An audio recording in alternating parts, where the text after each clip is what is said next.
Bonjour et bienvenue dans ce podcast sur l'entraînement physique et comment et pourquoi l'entraînement physique est selon moi indispensable pour un développement métaphysique justement, étant donné que notre corps matériel est une condensation de nos corps énergétiques.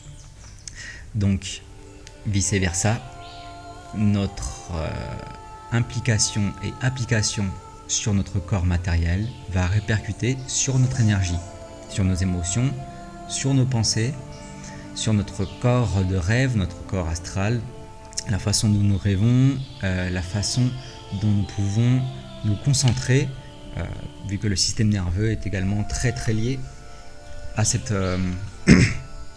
travail, on va dire, neuromusculaire. Donc l'entraînement physique est absolument indispensable, quel que soit son âge, quelles que soient ses capacités, quelle que soit son expérience avec l'entraînement. Je ne peux que trop recommander de faire une activité physique journalière, suffisamment intense pour pouvoir permettre au corps de se développer face à la contrainte, face à la douleur, face à la fatigue. Donc un effort de volonté est bien sûr requis, mais il est nécessaire.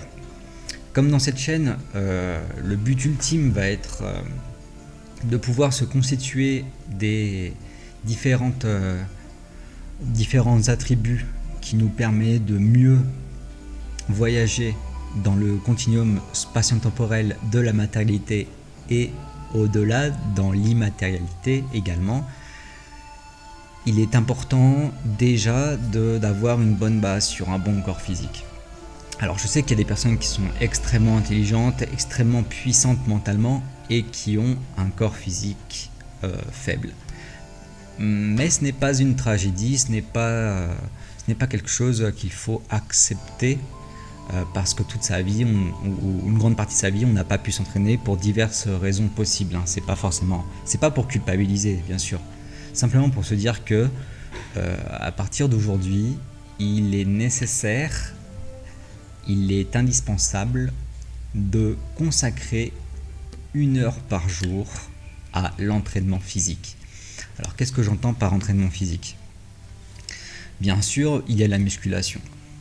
Donc beaucoup crient sur la musculation car ça rend robotique, ça rend tout dur, etc. Évidemment, je ne dis pas qu'il faut être bodybuilder, mais la musculation est nécessaire tout simplement parce qu'elle est liée également à la capacité cognitive dans le temps. C'est-à-dire que les personnes qui ont une masse musculaire qui est maintenue vont également avoir une neuroplasticité maintenue et donc un pouvoir mental maintenu. Donc c'est très important de, quel que soit son âge, se muscler. Donc après il y a plein de techniques différentes. Là je vais publier différentes techniques. J'ai déjà publié plusieurs entraînements qui sont assez avancés, donc je vais faire des variations pour absolument tous les niveaux. Donc la musculation est la base, on va dire. Elle va servir dans n'importe quel type d'activité sportive. Donc la musculation c'est le premier point. Le deuxième point ça va être la force. Donc ça c'est différent déjà. La musculation c'est pour l'hypertrophie, la densité musculaire, alors que la force, ça va être vraiment pour apporter une fonctionnalité à ces muscles. Donc la force, il y a aussi beaucoup de moyens de l'entraîner. Il y a différents types de force, relative, absolue, si vous entraînez avec du matériel ou au poids du corps. Donc tout ça, on va le voir en détail dans d'autres podcasts. Mais l'idée, c'est de développer la force. Donc, dans la routine, imaginons nous avons une semaine, chaque jour nous allons travailler quelque chose de différent ou hybrider différents types d'entraînement, mais nous devons donc considérer la musculation et le développement de la force. De là, on aura 2 types de force, absolue, relative, donc avec et sans matériel. Ensuite, le troisième point très important, ça va être l'endurance. Donc l'endurance, donc là, c'est par souci de simplicité, je vais le coller au cardio, parce qu'il y a plusieurs types d'endurance également, mais je vais plutôt parler de résilience pour un autre type d'endurance.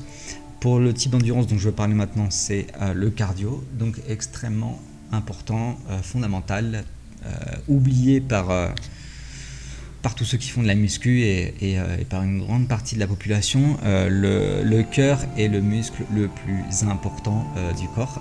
Donc du coup, c'est le muscle qui doit nécessiter le plus d'attention à l'heure de s'entraîner. C'est tellement évident. Et en plus, on se sent tellement bien après avoir fait un cardio. Même si on est fatigué, on se sent bien, quoi. On se sent bien. Le corps ne ment pas, d'accord ? Donc faire du cardio est extrêmement important. Plusieurs types de cardio d'haute intensité, cardio de moyenne intensité, cardio low impact, de faible intensité, cardio longue durée, etc. En fait, idéalement, il faut mélanger différentes formes de cardio. Donc c'est pas forcément 1 heure, mais ça peut être même 10 minutes, 20 minutes. Un cardio de haute intensité par semaine ou 2, un cardio de moyenne intensité et une course à pied, du vélo, une activité aérobique de faible intensité mais qui va durer plus longtemps, 1 heure, voire même jusqu'à 2 heures. Donc le cardio est extrêmement important pour la santé du cœur, pour la santé cardio-respiratoire. Ça dégage, ça élimine, ça fait suer, ça élimine plein de toxines. Il y a vraiment, j'ai pas besoin d'en dire beaucoup plus, vous le savez que le cardio est extrêmement bénéfique pour la santé et pour d'autres choses, pour le sommeil, etc. Donc on a la force, la musculation, la force, le cardio, et maintenant on va parler de la résilience. Donc la résilience, c'est la capacité à pouvoir prendre des chocs sans se casser, sans se rompre. Donc la résilience est extrêmement importante. Comment l'entraîner ? Il y a des techniques martiales, il y a beaucoup de techniques martiales. Il y a des entraînements par isométrie, donc là j'en ai publié pas mal, que vous pouvez regarder et pratiquer. Et la résilience, c'est aussi par des entraînements de type militaire avec énormément de répétitions. Par exemple des burpees, 500 burpees, 1000 burpees ou trucs comme ça. Bien sûr, il y a selon son niveau, on peut adapter le type d'exercice, mais en fait, c'est de faire un énorme volume, ce qui permet en fait justement, c'est une résilience mentale parce que le corps peut suivre. Il a un certain seuil de douleur et le mental va faire qu'on va arriver jusqu'au bout. Donc là, c'est vraiment de la résilience mentale. Ça permet de faire face à tout type de situation dans la vie. Et ça développe la volonté. Donc la volonté étant l'un des 3 attributs les plus importants à développer en tant qu'être humain. Donc musculation, force, cardio, résilience. Et après, on a la vitesse. Donc la vitesse, bon, ça peut être évidemment courir vite, mais si on ne peut pas courir ou ça fait longtemps qu'on n'a pas couru, c'est également la vitesse des membres. Donc tout ce qui va être art martial, coup de poing, coup de pied, ça peut être dans l'air ou avec un mannequin. Je vais publier bientôt des exercices là-dessus. Donc c'est aussi l'enchaînement de mouvements rapides.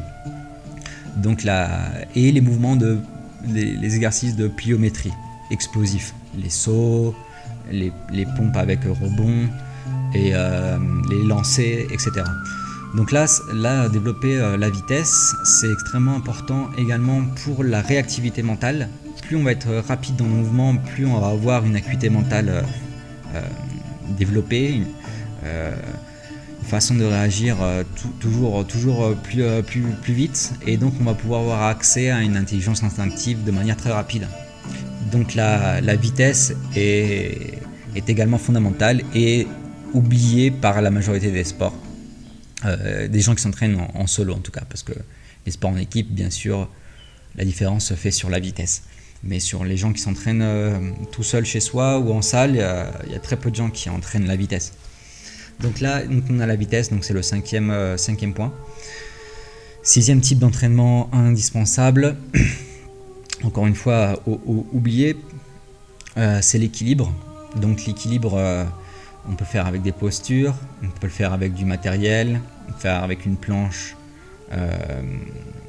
une sorte de skate avec un rouleau pour une planche à équilibre. Il y a des balles, des ballons, Il y a plein de façons de s'entraîner à l'équilibre. D'abord, quand on débute, c'est les yeux ouverts. Après, quand on devient avancé, on refait tous les exercices, mais avec les yeux fermés. Et là, je peux vous assurer que la concentration qu'on gagne avec l'équilibre, elle est incroyable. Une concentration mentale, un développement du corps, comme on dit en anglais, c'est-à-dire de la sangle abdominale, du transverse, des abdos, proprioception, capacité à se connecter aux muscles de manière interne, augmentation incroyable de l'état de la conscience corporelle et énergétique. Donc en 6e point, on a l'équilibre, extrêmement important. Et le dernier point que je voulais vous parler, donc ça fait 7, donc de quoi entraîner chaque jour de la semaine, un entraînement différent, avec ou sans matériel, de différentes façons, combinées ou séparées. Après ça, on va développer dans notre podcast. Donc 7e élément indispensable, c'est la flexibilité. Voilà, flexibilité et mobilité, ce qui est un peu différent. Flexibilité, mobilité et souplesse. Donc la mobilité, on va l'entraîner par des mouvements dynamiques qui vont justement aller un petit peu au-delà de nos limites pour pouvoir augmenter notre mobilité. Et la flexibilité, on va la faire plus de manière statique et prolongée.